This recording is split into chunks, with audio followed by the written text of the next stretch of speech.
A muchos pudo haber llamado la atención la forma en la que usted el otro día se refirió a la desindexación salarial, Ajá. ¿no? Sí, declaraciones que hizo hace poco más de una semana, ¿no? Ahí está. El viernes 21, acá en la Plaza Independencia, lo consultaron los periodistas. Y a propósito de dichos que el ahora ministro de Economía había realizado acá, en una entrevista el miércoles, sobre la cuestión esta de la desindexación salarial. ¿Tú tenías grabaciones por ahí? Sí, no sé si tenemos margen para pasarlas, pero podemos escuchar, por ejemplo, lo que decía Alejandro Sánchez. Nosotros vamos a defender el poder de compra de los salarios para que nadie pierda salario, pero vamos a poner una prioridad a la hora de pensar los aumentos salariales en el sector que tiene que ver más sumergido, que son justamente los salarios menores a 25.000 pesos. Ahí entra la propuesta de Odone, entonces. No. Odone hizo una propuesta y hizo un planteo, yo diría, de carácter personal, el cual yo no comparto la desindexación de salarios. Si usted quiere que se lo diga, se lo voy a decir. Yo no la comparto. Y la propuesta que va a llevar adelante el Poder Ejecutivo va a ser la defensa del poder de compra de los salarios, que es lo importante y relevante. Y más en un momento donde tenemos inflación baja. Hay que defender el poder de compra de la gente. Que la prioridad de aumentos salariales... Ahí por lo menos parte de lo que decía. Sí, y yo pienso eso. Pero ahí como viéndolo con lo que usted señalaba recién, ¿no? Odone en aquel momento en la entrevista habló de un plan piloto sobre determinados salarios, de tender, y sobre todo por el nivel de inflación que tenemos hoy, ¿no? Más baja. ¿No es como una desautorización No, el término el titular de la política económica del gobierno de Yamandursi se llama Gabriel Odone y está al frente del Ministerio de Economía y Finanzas, y yo creo que vamos a tener una muy buena política económica. Punto 2. Naturalmente nosotros tenemos una economía indexada. Se debe a la falta de confianza que ha tenido el conjunto de los actores económicos y sociales con las proyecciones de inflación. Si nos vamos en la historia, llegamos a tener 100, 200% de inflación.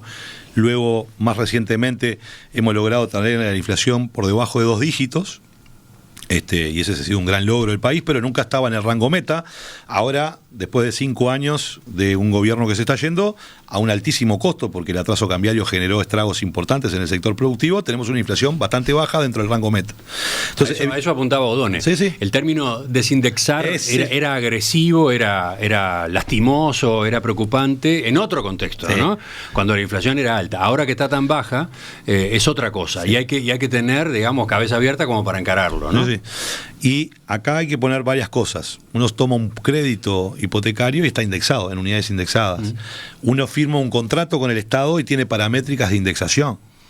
Eso era lo que empezaba a eso señalar él. Hay varios Había temas. que atacar el tema por varios lados. Claro, pero cuando uno dice desindexar salarios, en el imaginario popular está que vamos a perder salario. Y lo que está claro es que la política económica que vamos a desarrollar y que compartimos con Gabriel es que vamos a defender el poder de compra de la gente. Para defender el poder de compra de la gente hay distintos mecanismos. Aumentos salariales, mejora de la productividad, baja de la inflación. Una baja de la inflación mejora el poder de compra de los salarios. Es decir, entonces ahí hay un conjunto de políticas. Ahora, ¿qué pasa? En el imaginario popular, si yo te digo desindexar, te voy a desproteger. Y eso me parece que, del punto de vista político, a una semana de ingresar al gobierno, es por lo menos lo que yo quise poner arriba de la mesa. Yo no comparto esta idea porque la gente que está del otro lado diciendo, bueno, pero ¿qué va a pasar con mi ingreso? ¿Voy a poder mantener mi nivel de vida? Odone, por ejemplo, puntualizaba que la idea que le está manejando incluye una cantidad de salvaguardas y detalles. Para empezar, que habría salarios que quedarían fuera de este nuevo mecanismo. Los salarios más bajos ahí vamos a otro tema. No pasarían por la desindexación. Ahí vamos a otro tema. Cuando decíamos, si todo es prioridad, nada es prioridad. ¿Qué es prioridad para nosotros en términos salariales? Defender el poder de compra de los salarios en general y aumentar los salarios sumergidos. Entonces, no es lo mismo el 10... A ver, hay una lógica. Generalmente se discute así, ¿no? Si crece un 5% de la economía, el PBI, tiene que crecer un 5% de los salarios. Bueno, no necesariamente, porque si yo aumento un 5% un salario de 100.000 pesos, son 5.000 pesos, pero uno de 10 es muchísimo menos. Entonces, quizá el salario de 100 se mantiene en su poder de compra y lo que vamos a poder es concentrar los aumentos en los salarios sumergidos. Y eso implica establecer una prioridad clara. Dentro de los salarios sumergidos, además, hay un montón enorme de problemas. Ahí tenemos cuentapropistas que generalmente en el imaginario popular no los vemos como trabajadores, y son trabajadores. Hay cuentapropistas con local o sin local. Tenemos todo el trabajo informal. Y tenemos otros problemas que abarcan a los uruguayos, porque ¿cuánto es tu salario en términos de calidad de vida si vos estás endeudado? Tenemos 500.000 uruguayos que están endeudados.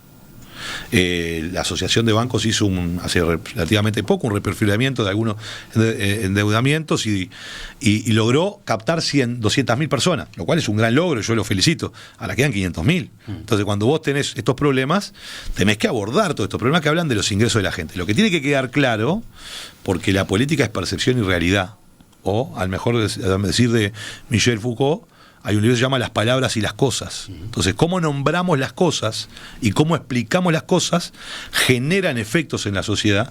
Y cuando se dice desindexar, bueno, el efecto de la sociedad es desproteger a quienes viven de su ingreso cuando este gobierno viene a proteger a los que viven de su ingreso. Del otro lado están los empresarios, están las empresas, los empresarios que tienen que decidir inversiones. Claro. Inversiones que a su vez son muy importantes para el desarrollo y para que Uruguay pueda empezar a crecer a tasas más altas como se está procurando.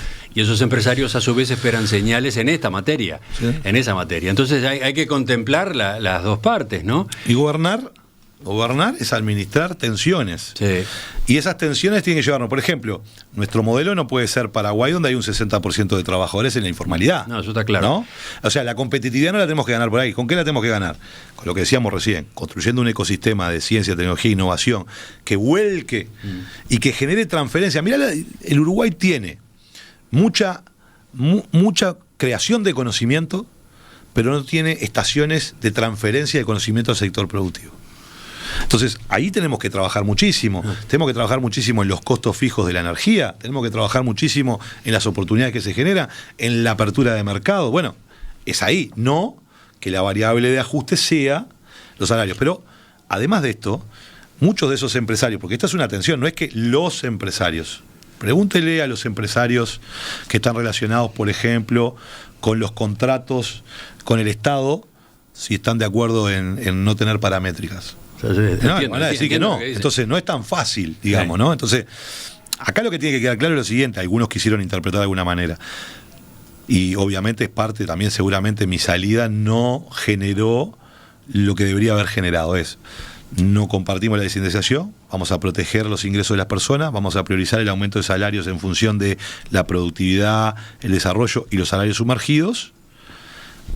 Y el Poder Ejecutivo tiene a un excelente economista al frente de su política económica, que es quien va a llevar esta política y cuenta con el respaldo no solo del presidente, sino de un espacio muy importante de la bancada oficialista. Y para terminar, porque sé que usted está sin tiempo, pero justamente para redondear esto, más allá de lo que piensa uno, lo que piensa el otro, la terminología, ¿no hay un aspecto que a ustedes se les fue de control, que es la polémica pública?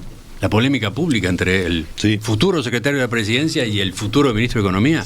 Digo, porque eso también hace a las señales, ¿no? Eso también hace a la imagen del gobierno, y en este capítulo particular, la política económica, ¿no?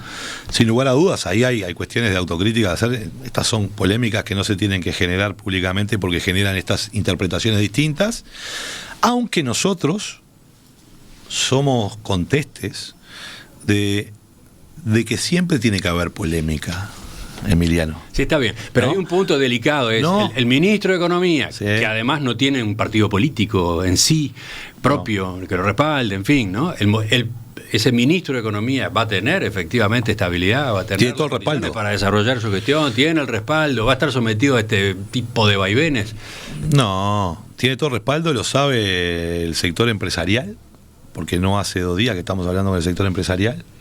Y lo sabe el movimiento sindical, porque de hecho estas cosas se las hemos dicho al movimiento sindical y se las hemos dicho a la Confederación de Cámaras Empresariales, y hemos ido juntos a varios espacios a plantear cuál es nuestra visión de la economía y cuál va a ser la lógica con la que este gobierno de Yamandú, que es el que capitanea, ¿verdad?, el asunto, y el gobierno va a llevar adelante. Claro, después la oposición busca hacer la asca, están todos desesperados.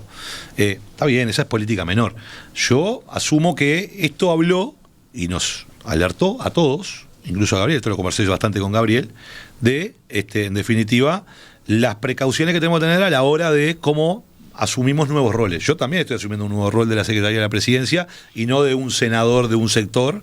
Y Gabriel dejó de ser consultor y profesional independiente para ser ministro de Economía, y lo mismo le pasa a otros ministros. Y bueno, es parte de lo que nosotros queremos construir de este gobierno de Yamandú.